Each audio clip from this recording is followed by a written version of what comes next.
Hey yo, what's going on everybody? It's Tylarious, aka Ty Killington. Yeah, man. Alright, so today's video, I'm going to be talking about Battlefield 2042.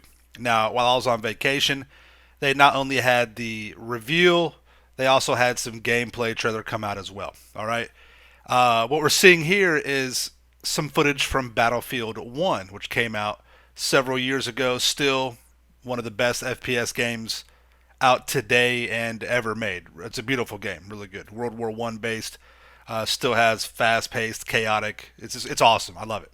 And this is one of the most beautiful things you'll ever see right here. Shooting down a behemoth and watching it crash to the earth in a giant ball of fire and brimstone. Oh, the humanity, right? But no, I talked about this earlier. I wanted to make a video talking about the Battlefield 2042 reveal and some of the gameplay with it. And honestly, I'm going to talk about why I'm very worried about this from what I've seen so far and from what I've been, finding out and digging into with some research, and why 2042 might be doomed from the start. Why it could fail. Let me give some background here. I'm a huge Battlefield fan. Okay, huge. A lot of you guys know me as a GTA 5 guy, which I get that. I started my online career with FPS games, with Call of Duty way back in the day. I fell in love with Battlefield 2 Modern Combat on the PlayStation 2. I played that game from 2005 all the way to 2014. I was world ranked. Okay, I've played every Battlefield game since, and even some before the PC version of the Battlefield. Right, Battlefield 3, Battlefield 4, Hardline 1, Battlefield 5, all of them. And there's been some good and some bad with EA and Dice.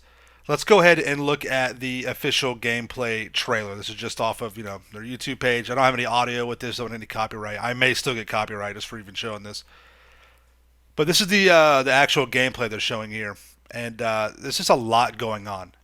And after the first time I watched this, I got a lot of Battlefield 5 kind of like vibes from it. And if you guys remember that Battlefield 5 when it came out, that trailer was huge, right? It was one of the biggest, trailers ever made for any video game. It was epic, a whole bunch of stuff. But about 2 days after that trailer came out, all that wore off and all the hate started to come, and there's a lot of issues.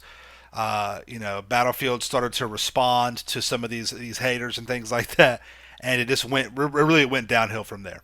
And Battlefield 5 is just kind of like it's just a shell. It really is. And this gameplay trailer just shows so much. There's so much going on, and it reminds me a lot of that same thing with Battlefield 5. There was so much going on with that for a World War II game, right? And I feel like they're kind of going to be making the same mistakes where they are just they're over promising and they're going to under deliver when the game actually gets released. All right. I mean, there's just so much going on right here. You got the weather, and Battlefield's always been known for its big, large scale gameplay maps, its destruction, and just crazy stuff, right? I see a lot of Battlefield 4 in this, a lot of Battlefield 3. And honestly, I've been wanting a current shooter. I want something current. I wanted something just like Battlefield 3 or Battlefield 4 where it was modern but not futuristic. And this kind of seems to be a little too futuristic for my taste. It really does. It's 2042. It doesn't look too bad. It's not like, Call of Duty where people are using exosuits and jumping off walls and things like that. Not that we haven't seen that yet.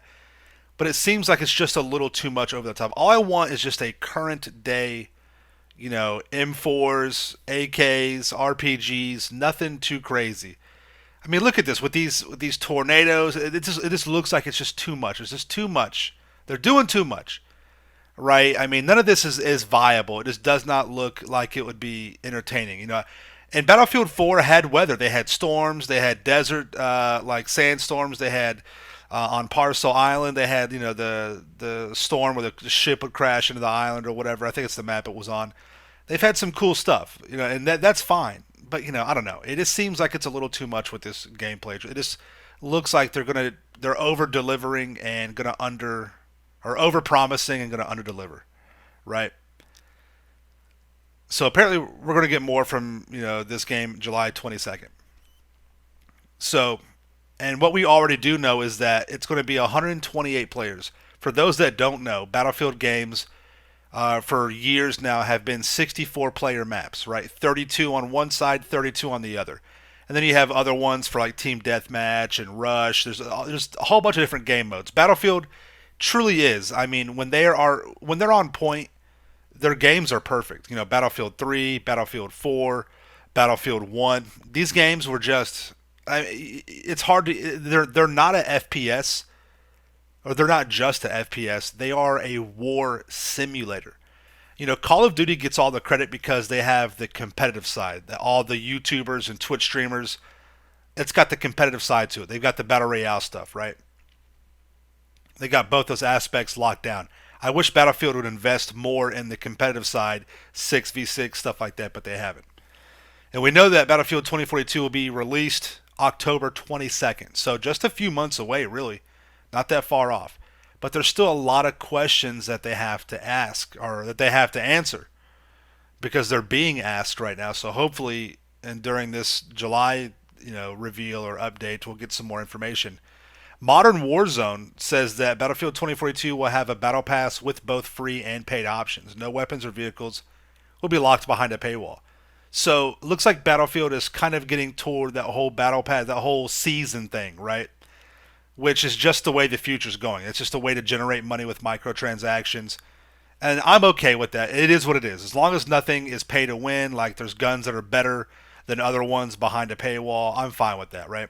They go on to say that last gen consoles, PS4 and Xbox One, will only be able to play the 64 player maps, and only the next gen and PC will have the 128 map variants, or 128 player map variants. And this is good and bad. All right, first let me address the bad. I don't like a brand new game coming out for a next gen console still catering towards last gen graphics and limitations, right? That's because you're basically making two games, and the one game that's supposed to be better really can't be that much better because it still has to be playable on another console, right? But the good thing to that is, we know how hard it is for people to get next gen, so I'm glad that they can have options to play that game on last gen. That's great. So good and bad. What we saw there were just some screenshots of the operators. Looks like there's going to be four standard, sniper, heavy machine gun, light machine gun, submachine gun class, whatever. I'm cool with that. All right.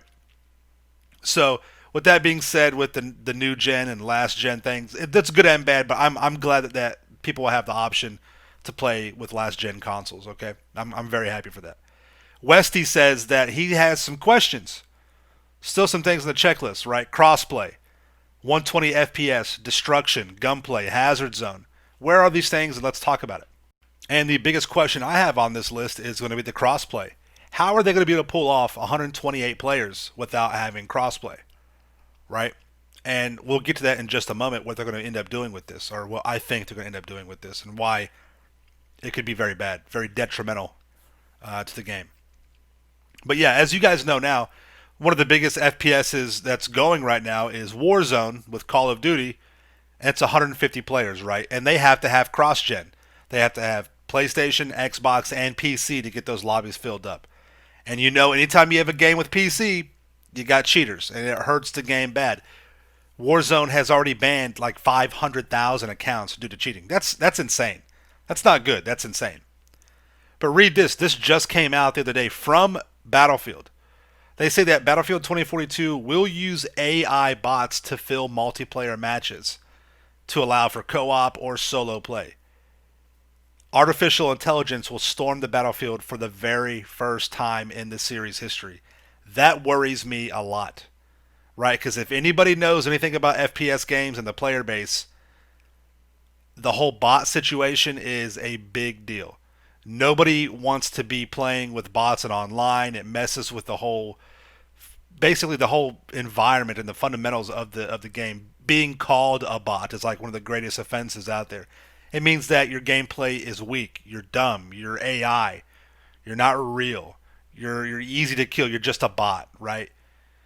So if they're going to have these lobbies and they're going to stick to just being the certain consoles, right, for PS5, PlayStation, Xbox, that means you could have 20, 30 bots in a match. We don't know how they're going to implement this, right? We don't. Maybe they will have cross-gen, and two or three slots to be filled up will be bots. Honestly, even that is bad though. I just the notion that AI, that bots will be in multiplayer, it takes away from the validity of the game. What if you have a great battle royale game or you have a great multiplayer game, you drop like 60 or 70 kills, but now that we know that there's bots in there, how many of those kills were actually challenging you? How many of those kills were bots, right, and not real players? So is it really worth even bragging about a great game? You were in a whole bunch of bots, right? It was a bot lobby. You're not good. You're just fighting against bots. It ruins the. It just hurts everything. It really does. And COD fanboys, which Call of Duty has used bots in their games for a long time, right? But nothing, really for multiplayer. Nothing for like the 6v6, and as far as I know, nothing with Warzone either, right? As far as I know, where there could be some kind of hidden thing in there that we don't know about, but whatever. But I just think that I'm getting a lot of Battlefield 5 vibes where they're going to overpromise and underdeliver, and it's going to end up hurting the game, and it'll be good for a couple of weeks, and it just dies out again, and that's terrible, and that should not happen because Battlefield truly is for multiplayer. There's no other game that's comparable. You have so much planes, tanks, this the massive gameplay, the destruction. There's a lot that needs to be answered. So I hope this July update will tell us a lot more, and I hope this whole bot thing doesn't ruin this game from the beginning. I mean, this could be dead on arrival. It really could because of this issue. But we'll have to wait and find out what we get from July's update and see what's going on with it. And hopefully we figure this whole thing out. It doesn't really hurt the game that bad. But those are my thoughts. Those are my opinions. Let me know what you guys think in the comments down below. Is Battlefield 5 dead on arrival? Is this no big deal? Am I making too much of an issue out of it? Let me know. Thank you all so much for coming out. I really do appreciate it. Make sure you subscribe to my channel for the Ills and Reels content in the game. Smash that like button. See you guys in the next one, right? Peace out. Yeah.